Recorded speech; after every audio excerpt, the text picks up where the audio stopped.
Image LG. An LG patent filed to the World Intellectual Property Organization shows a potential folding hybrid tablet and phone device, as spotted by GSM Info.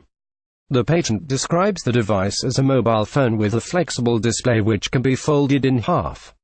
It was initially filed in July 2017 before being published on January 12, 2018. The design patent shows two versions of the potential phone. The first model is a foldable phone that features a camera component on the back panel.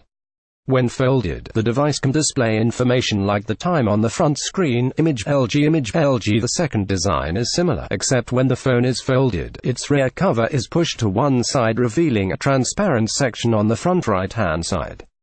That sidebar section could be used to display the time and notifications, for example.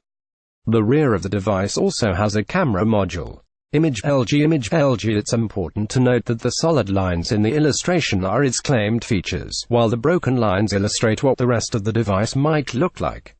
The dotted lines in any design patent are not covered by the patent. There's also no indication of if and when LG might release a device like this. Foldable phones seem to be the holy grail for smartphone manufacturers, and though many patents have been filed, there haven't been any notable releases so far. Samsung has previously indicated it wants to release a bendable Galaxy Note this year, but noted there are still hurdles to overcome.